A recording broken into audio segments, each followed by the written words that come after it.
Welcome to SpaceThrillHFY, where humans defy the impossible and love crosses galaxies. Tonight's tale begins in a world torn by war, where one human soldier and a mysterious fox alien woman find themselves bound by fate.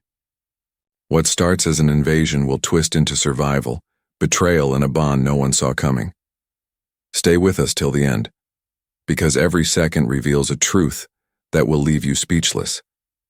If you love epic human-alien stories filled with suspense, romance, and raw emotion, make sure to like, subscribe, and turn on the bell so you never miss a moment.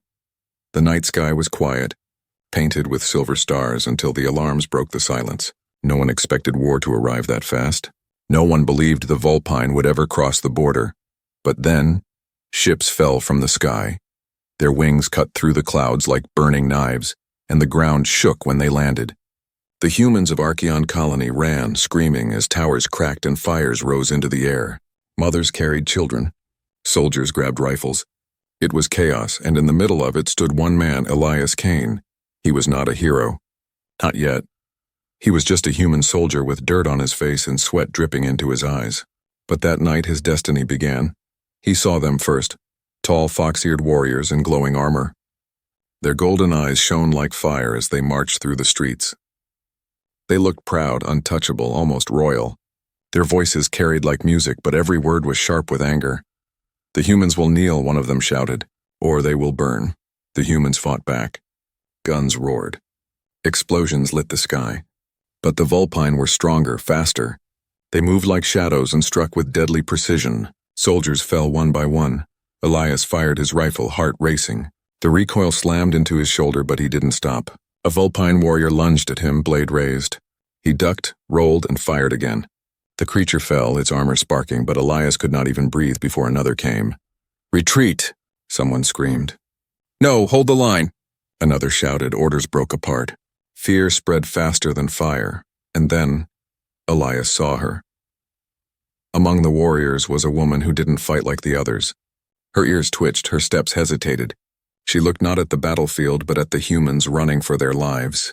She carried no blade. Instead, she raised her voice. "Stop!" she cried. But her people ignored her. Elias froze for a second, confused. Why would an enemy try to stop the killing? Their eyes met across the smoke.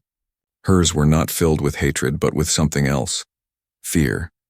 Regret. Maybe even sorrow. The next moment, the ground exploded between them. He was thrown back, ears ringing. Dust covered everything. When the smoke cleared, the colony was broken. The Vulpine flag rose above the central tower. Humanity had lost the first battle. Elias coughed, forcing himself to stand. Around him, survivors gathered, wounded soldiers, crying children, elders clutching whatever they could carry. Their eyes were hollow. Their hope was breaking. He clenched his fists. This wasn't over. It couldn't be. But deep inside, a question burned. Why did that Vulpine woman look at him like that? Why did she try to stop the slaughter? That night, Elias swore to fight. But he did not yet know. The war was more than survival. It was about choices, betrayals, and something stranger than he had ever dreamed. Because soon that same Vulpine woman would come to him, and she would beg for something no human ever expected. The colony lay in ruins. Smoke twisted into the sky, and the cries of the wounded echoed through the broken streets. For the survivors, every second felt heavier than stone. Elias Kane sat on the cracked steps of a collapsed building, his rifle across his knees. His uniform was torn, his face streaked with ash. He had seen death before, but not like this.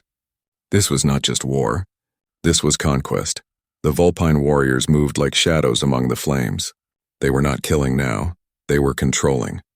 Patrols searched every corner, dragging out hiding humans, binding their hands, marking them with glowing cuffs. Their golden eyes shone with cold authority. Elias gritted his teeth. He wanted to fight, but what good was one rifle against an army? His people were broken. His leaders had fallen silent. The colony's command post was nothing but rubble. Humanity was losing, and losing fast. Then, he saw her again, the Vulpine woman. She stood apart from her kind, watching the prisoners with something burning in her eyes. She was tall, her fox ears twitching as though every scream struck her heart. Unlike the others, she carried no weapon. Her armor was lighter, her hands empty, and her gaze, it was not cold. It was troubled. Elias didn't understand it, but he couldn't stop staring. Their eyes met again, just for a second. Enough for her to glance away sharply as if hiding something. Hours passed. Night fell heavy. The captured humans were herded into a central plaza, forced to kneel before the great banners of the Vulpine. Torches burned bright, casting long shadows across the cracked marble ground. The Vulpine commander stepped forward, a giant with silver fur streaks and armor polished like fire. His voice thundered, "Humans of Archeon, you are no longer free. Your homes belong to us. Your future belongs to us. Kneel or be erased." The crowd trembled. Children clung to their mothers.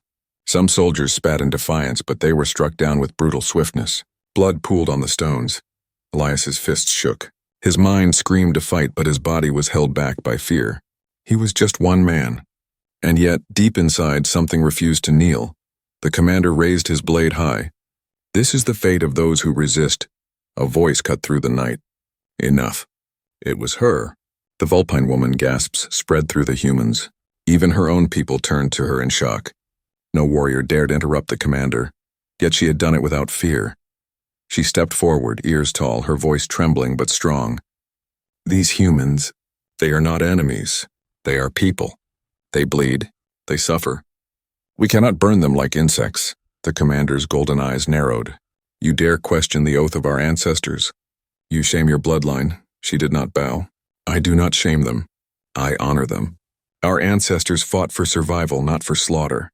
Look around you. These are children, families. If we destroy them, what honor remains for us?" The silence that followed was crushing. Even the fire seemed to stop crackling. Elias's heart pounded. She was risking everything for them. For him, why? The commander growled, his blade humming with energy. "You forget your place, Lyra." Her name burned into Elias's mind. Lyra, the fox-eared woman who stood against her own army. The commander lowered his blade close to her throat. "One more word and I will cut the traitor's tongue." Lyra's jaw tightened, but her eyes never wavered. She looked at Elias again, locking on to him even across the crowd. And in that silent gaze, Elias understood something. She was asking him to believe. Moments later, the commander pulled back, disgusted. "You are weak. Leave her be.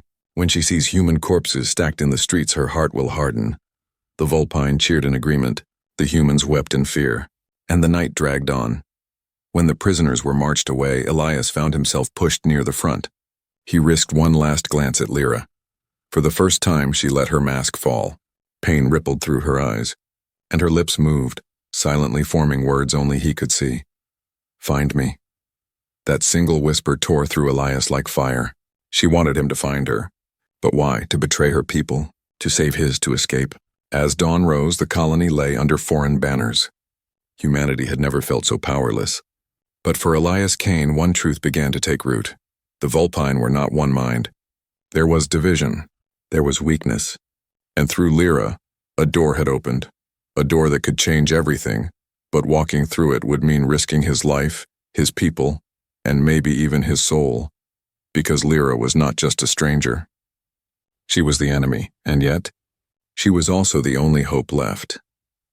The third night after the fall of Archeon was darker than the others.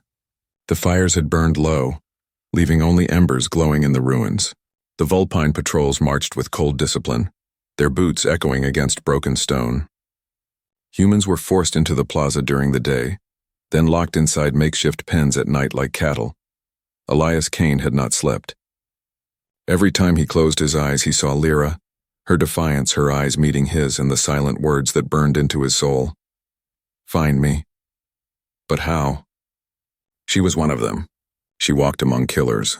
Any step toward her could end in his death. Yet the thought of doing nothing felt worse than dying. He waited until midnight when the torches dimmed and the patrols thinned. The humans huddled together, whispering prayers, holding their children close. Elias slipped away into the shadows, his heart hammering louder than his footsteps. Every corner was a gamble. If a Vulpine soldier caught him, it would not be a clean death. They would make an example of him. Still, he pressed forward. Through alleys choked with rubble, past the bodies that no one had buried. His hand never left the rifle slung across his chest, though he knew a single shot would bring an army. Then, he saw her. Lyra stood in the courtyard of what used to be the governor's hall. The marble pillars were broken, the walls blackened, but the moonlight fell across her like silver fire. She was alone, her armor stripped down to a light tunic, her fox ears twitching at every sound. She was waiting. Elias froze. Was this a trap? Was she luring him out to betray him? His pulse roared in his ears. He raised his rifle halfway, uncertain. Lyra lifted her hands slowly, palms open, showing she carried no weapon. Her voice was low, urgent, almost trembling. You came. Why? Elias whispered harshly. Why call me here? You're the enemy. Her golden eyes softened. Do I look like your enemy? He didn't answer. His finger hovered over the trigger. I tried to stop them, she said quickly, her voice breaking. But my people, they no longer see. They only conquer. I am alone among them. Elias stepped closer, shadows cutting across his face. Why should I trust you? You burned our homes. You raised your flag over our dead. Her ears flattened, her gaze falling to the ground, and yet I did not raise my blade. I spoke against it, even when it could cost my life. You saw it. Elias clenched his jaw. He remembered. The image of her standing against her commander was burned into him. That kind of courage could not be faked, but still, trust was poison in war. What do you want from me? He demanded.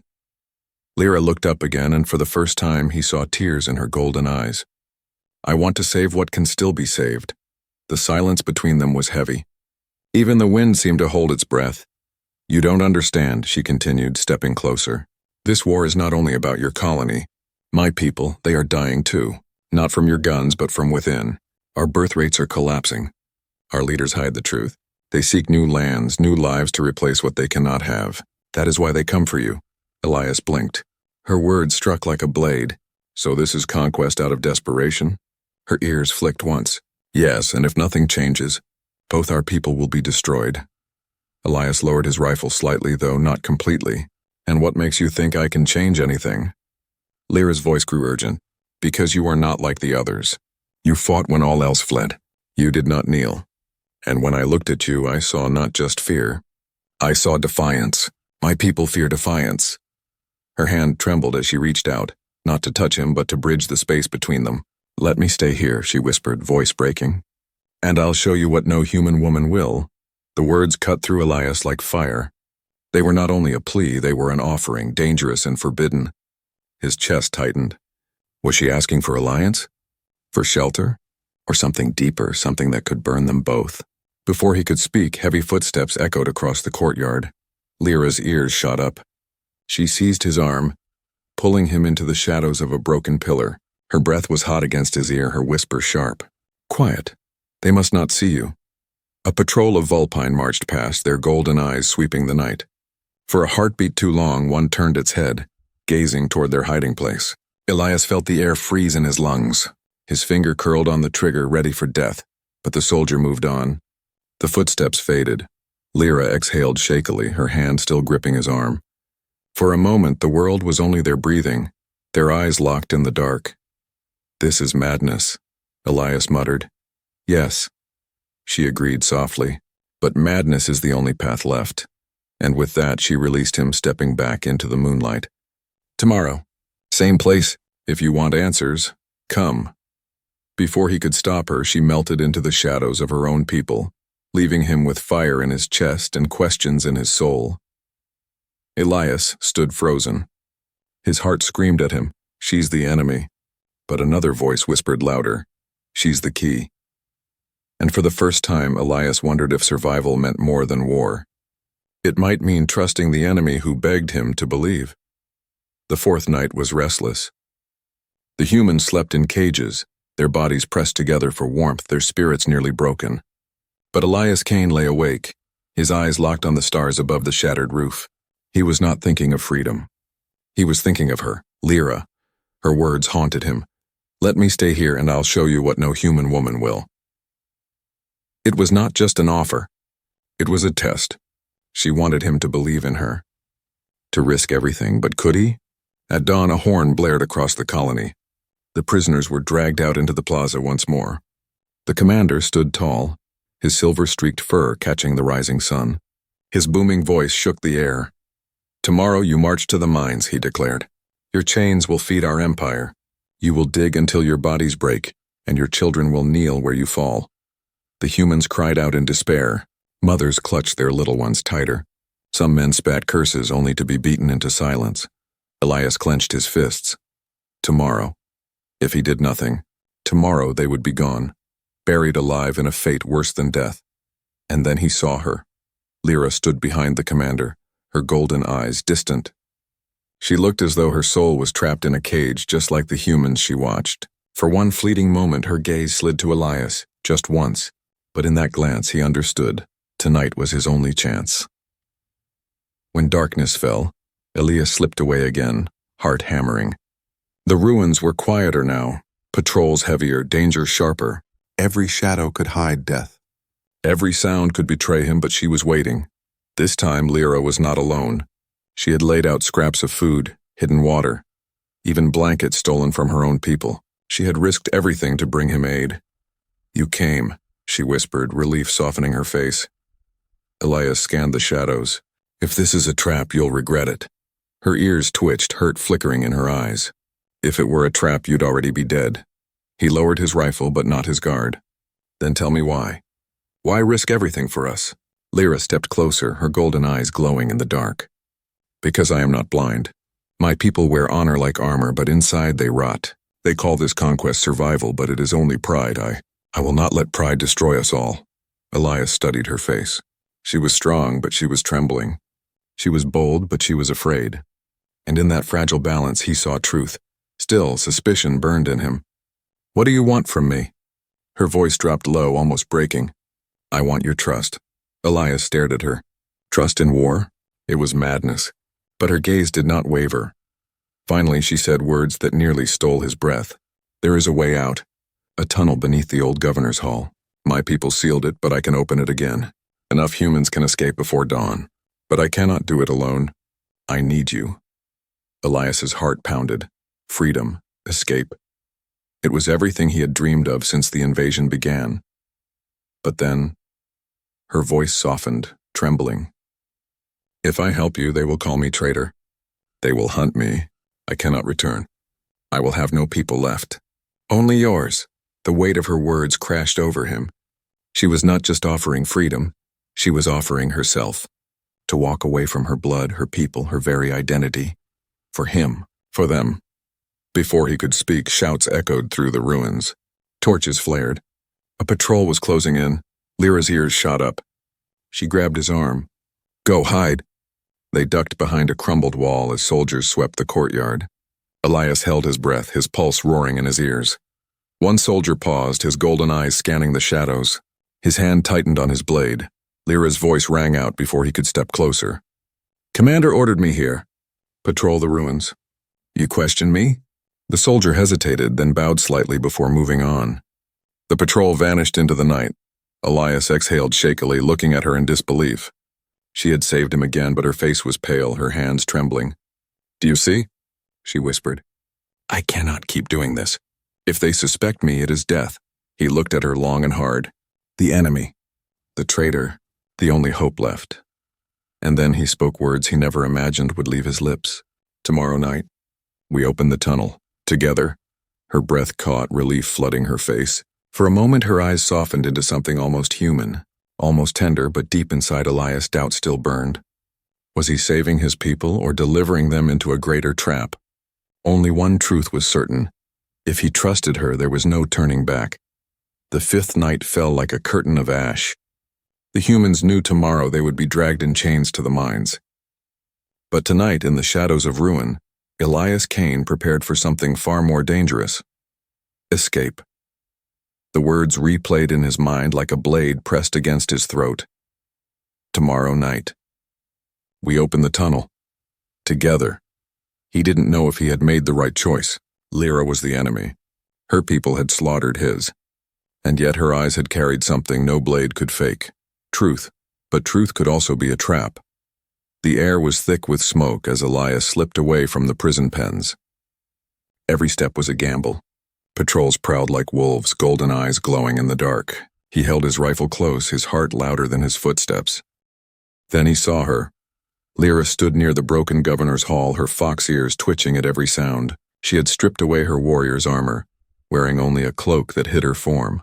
The firelight caught her golden eyes, and for a moment, she looked almost human, tired, trembling, but determined. "You came," she whispered, her voice both relief and fear. "I said I would," Elias answered, though suspicion edged his tone. She didn't waste time. Pulling aside the cracked stone tiles of the courtyard, she revealed a hidden hatch. Beneath it, a black hole yawned, old stairs descending into the earth. Dust and cold air rose from below. "The tunnel," she said.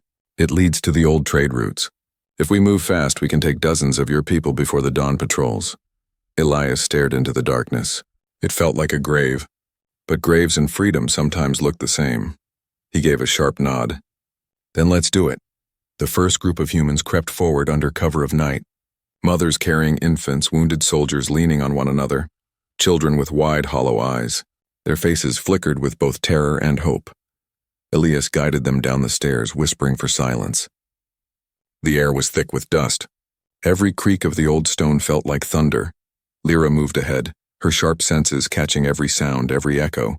Her fox ears twitched constantly, her golden eyes glowing faintly in the dark. She was their guide, their shield, but was she also their doom? Halfway through the tunnel, a sound froze them all. Boots. Heavy, marching boots. The humans clung to the walls, covering their mouths, holding their children tight. Torches flickered ahead, voices barking in the Vulpine tongue. Elias's blood turned to ice. They had been found. Lyra's ears shot up. She grabbed Elias's arm, her whisper like fire against his ear. "Trust me." Before he could speak, she stepped into the open. "Patrol," a soldier barked. "What are you doing here?" Lyra straightened, her voice sharp with authority. "By order of the commander, I lead these humans to relocation." The patrol leader frowned, his golden eyes narrowing. "Relocation? At night?" Lyra's jaw tightened. "Do you question your commander?" The soldier hesitated, but his eyes slid past her, toward the shadows where terrified humans clung. He stepped closer, suspicion burning. Elias's hand clenched his rifle. His heart screamed to fire. To end this, then... Lyra moved faster than breath. Her hand shot to the soldier's throat, claws ripping through armor. His eyes went wide, his body collapsing with a gurgling cry. Chaos erupted. Torches fell. Shouts rang out. The tunnel exploded into violence. Elias fired, bullets cracking through the dark. Humans screamed, scrambling deeper into the tunnel. The Vulpine patrol roared in fury, blades flashing. Lyra fought like fire unleashed. Every movement was sharp, desperate, a storm of claws and kicks. Her cloak tore, revealing the strength beneath. She struck with fury, but also with purpose. She was not killing blindly. She was buying time. "Go," she screamed. "Get them out!" Elias dragged children forward, his rifle blazing in the chaos. Dust and smoke filled the air. Blood hit the walls. The tunnel shook with violence, but something inside Elias shifted. For the first time, he saw her not as enemy, not as traitor, but as ally. And then, the commander's voice thundered from above. "Traitor." The silver-furred giant stormed into the tunnel, his blade glowing like molten fire. His golden eyes blazed with fury. Lyra froze, her breath shuddering. Fear cut across her face, but she stood firm. "You shame our bloodline," the commander roared. "You stand with insects?" Her voice cracked, but she shouted back, "I stand with life." His blade swung with a roar. Sparks flew as she barely blocked the strike. The impact threw her against the wall, blood bursting from her lip. Elias's heart exploded in rage. He raised his rifle, firing round after round into the commander's armor. The bullet sparked but did not pierce. The giant turned, his golden eyes locking on Elias. "You," the commander snarled. "The human who defies us." He lifted his blade high. Elias stood frozen. His rifle was empty. His body screamed to flee, but his soul screamed to fight. And then, Lyra lunged. With a cry that tore the air, she tackled the commander, claws raking, teeth bared. The tunnel shook with their struggle. "Go!" she screamed again, blood dripping from her wounds. "Take them and go!" Elias dragged the last of the humans forward, but his eyes locked on her. The woman who was once his enemy, now bleeding for him. For them. The tunnel thundered with battle, the fate of both their peoples hanging by a thread. And Elias knew one truth. If Lyra fell, hope would fall with her. The tunnel roared with chaos. Screams, gunfire, and the clash of steel echoed through the stone walls. Dust rained down as the commander's blade struck again and again, each blow shaking the earth. Elias Kane pushed the last group of survivors deeper into the tunnel, shouting for them to keep moving. But his eyes stayed locked on the battle behind him. Lyra was fighting like a storm. Her claws sparked against the commander's burning blade. Every strike rattled her bones. Every block left blood streaks on the walls. Yet she did not break. "You were born to lead our people," the commander thundered, his voice filling the tunnel. "And you throw it away for insects?" Lyra spat blood, her golden eyes blazing. "These insects have more honor than you." His blade slashed across her arm, tearing flesh. She cried out but didn't fall. Elias's chest burned at the sight. She wasn't fighting only for herself. She was fighting for him, for the humans, for something greater. The commander lifted his weapon for the killing blow. And Elias moved. He charged forward, grabbing a broken piece of rebar from the rubble. With a roar, he swung with all his strength, smashing it across the commander's helm. The metal bent, sparks flying. The giant stumbled but did not fall. His golden eyes turned on Elias with fury hotter than fire. "You dare touch me, human?" Elias's hands shook, but he stood tall, chest heaving. "I don't dare." "I choose," the commander raised his blade. But before he could strike, Lyra lunged again, claws sinking into his throat. With a scream, she tore through flesh and steel alike. The commander staggered, blood pouring, his golden eyes wide with disbelief. "Traitor!"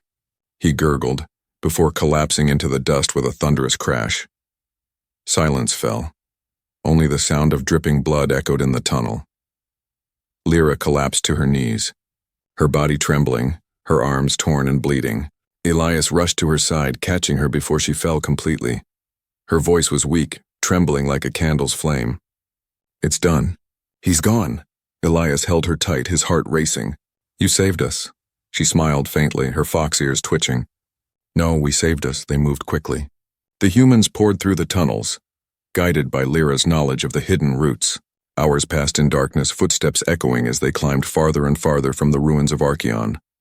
At last, the cold night air hit their faces. They emerged into the wild hills beyond the colony, stars burning above them free at last. The humans wept. Mothers clutched their children. Soldiers sank to their knees. Elders raised their hands to the sky. For the first time since the invasion began, they had hope. Elias stood at the edge of the crowd, his rifle hanging at his side. He looked at them, at their faces, at their tears, and then his eyes turned to Lyra. She stood apart, her body trembling, her wounds still bleeding. Her golden eyes scanned the horizon, but she did not smile. She had no people now, no home, no place to return to. She had given everything for them. Elias walked to her, his voice soft. "You could have left us. You could have let us die. Why didn't you?" She looked at him, her gaze heavy with pain and something deeper. "Because I was tired of watching the world burn. Because I believed. Maybe, just maybe. You were different." Elias swallowed hard. He wanted to say the right words, but none came. So instead, he did the only thing he could. He put a hand on her shoulder. Firm, steady. "You're not alone anymore." Her breath caught. For the first time, a single tear slid down her cheek. But the night was not safe. In the distance, horns blared. The Vulpine army had discovered the broken patrol, the body of their commander. The empty cages. They would come. They would hunt. They would burn. Elias turned to the survivors, his voice loud, carrying across the hills. "They will chase us. They will try to break us. But listen to me. This is not the end. This is the beginning. We are not slaves. We are not broken. We are free. And as long as we breathe, we will fight." The humans roared, voices breaking the night, a cry of defiance that shook the stars. Lyra stood beside him, her golden eyes glowing, her fox ears twitching in the cold wind. For the first time, she was not Vulpine. She was not enemy. She was something new, something both human and Vulpine, born in fire and choice. Elias looked at her and whispered, only for her to hear. "Together?" Her lips curved into the faintest smile. "Together." And in that moment, the story of war became the story of survival. The story of a soldier and a Vulpine woman who chose defiance over chains. The story that would echo across the stars. That sometimes the enemy who betrayed her people was the only one who could save yours.